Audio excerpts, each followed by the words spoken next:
As someone who plays Call of Duty and Battlefield at the same time, and I know this is something really hard to hear, like, what, you play Call of Duty and Battlefield at the same time? Well, God bless. But as someone who plays both of these games and someone who's been a fan of both of these games, my first Battlefield being Bad Company 2 and my first Call of Duty being Call of Duty Black Ops, I got into both of these series at the same time. And one thing that felt really good about Battlefield was that this game felt absolutely genuine, and that had my attention and a lot of the community attention too. But Battlefield 5 is surely failing to do that. But at the same time, this game can be great if they change it up and try to police their community, but it doesn't look like, because they recently changed their YouTube trailer thumbnail to a female soldier once they heard people actually crying and bitching about that shit. So they really just did what caused this all in the beginning. But I want to actually deeper dive into it, because numbers do not lie. We had a surge of female gamers coming into the platform and into the gaming genre. We can see that 48% of females represent the gamer and 52% of the males, and a lot of it is basically not just SJW, and I feel like a lot of it is just them making sure that they can cater these games to the other side or the other gender, which is totally alright. Equality is something I'm all up for it, but we gotta keep in mind that this game is going to be set in World War II, and a lot of people are kind of criticizing this game that, well, it's not gonna feel real, and I certainly do agree with that, but myself not really included in that group, because I feel like I play games just for the games. But back when I was like 15 years old, I would seriously buy games that felt way more real, because it provided much more enjoyment, and I felt like that was the shit. But now, as a 21-year-old young man, I do not care, but at the same time, it would have been much better if the game felt real. And a lot of the outrage is not because that they showed a female soldier, because obviously they were in the World War II era, but not on the front line, and I guess that is something that they should have actually took into consideration. But one of the tweets that I got was something really interesting. This guy says, again, it's not the female soldier, it's how ridiculous all of the soldiers look. It focused on the female soldier because she looks the most ridiculous, end quote. And that is something that I absolutely agree with. And one of the most popular and controversial opinion is that this game is disrespectful to those who actually fought in World War II era,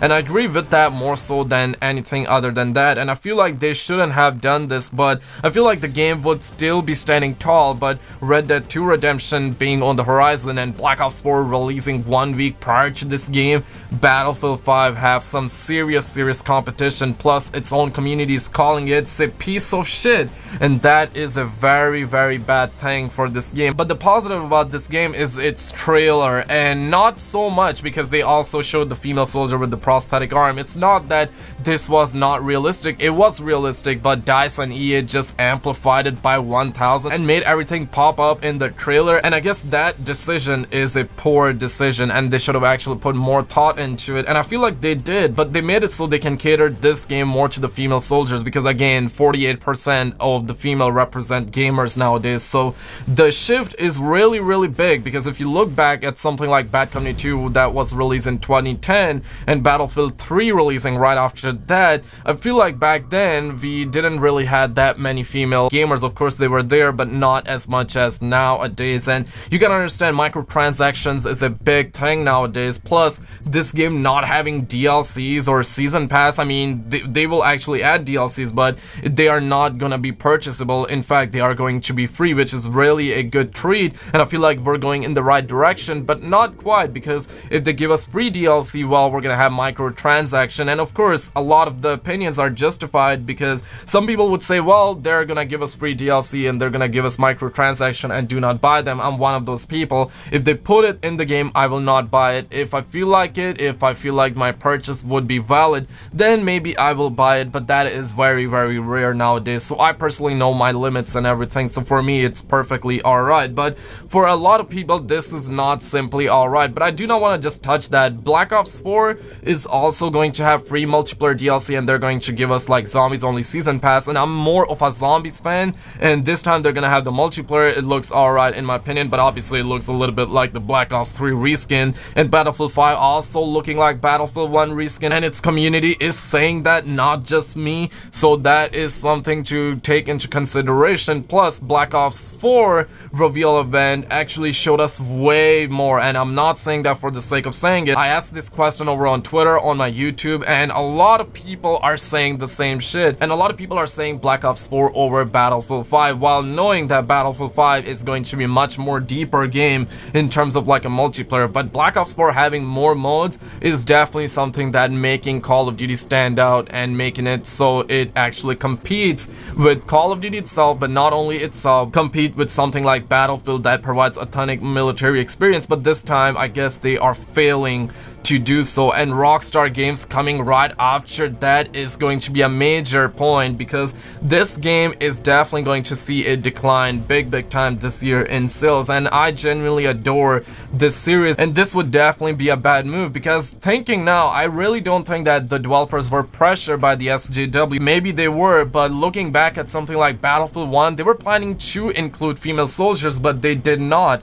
However, they actually include them with DLC 1, so that was something that did not cause outrage in the community. But Battlefield 5 being set in World War II era, I guess this is something really bad. Not only that they showed a prosthetic arm soldier, a female soldier in the beginning, but they actually made it so she comes towards the end and save over male character, and to a lot of people this wasn't fun. And seeing that face paint on with the pink hair, not my words again, this is something a lot of people are actually saying. I guess that was something that made it look really poor in my opinion, and in a lot of people's opinion. But one thing that I absolutely love about the trailer was the fact that they did not use a lot of music. They actually made it so you hear a lot of the game sounds and the gameplay aspect. Now obviously the trailer was scripted, we all know that, but still the trailer was really cool, seeing that they included all of the cinematic visuals, the gameplay sound, and the game was really immersive. But then they showed this female soldier by the end, and that actually caused the outrage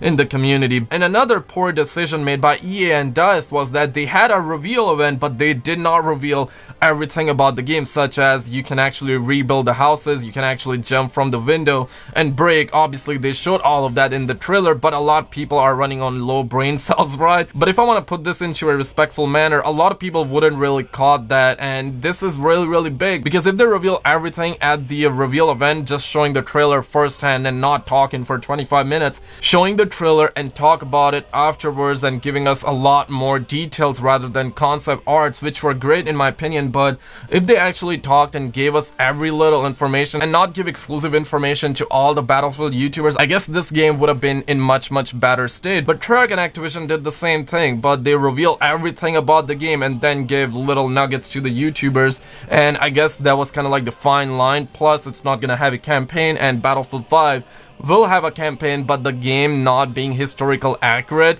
I guess this is going to hurt the franchise big time. And surely a lot of people do not care, but it seems like that a lot of people do care at the same time. All in all, both of these games would be huge, and I will be purchasing both of these games. Black Ops 4 for sure, Battlefield maybe a little bit later. I will wait for the reviews to come in, and this is something that I am saying because I'm personally more on the Call of Duty side of things on the YouTube, but however I play both of these games, I enjoy both of these games equally, just my opinion. But the problem is that Battlefield comes out 1 week afterwards, and I feel like if this game came out 1 week prior to Call of Duty, it would have been night and day difference. But if you're someone who plays solely Battlefield, I guess this is not really gonna be a bigger change or anything like that. But let me know your thoughts and opinions in the comments below. If you are into Call of Duty and Battlefield, then make sure to subscribe, check out some other videos in the meantime, and I will see you very freaking soon.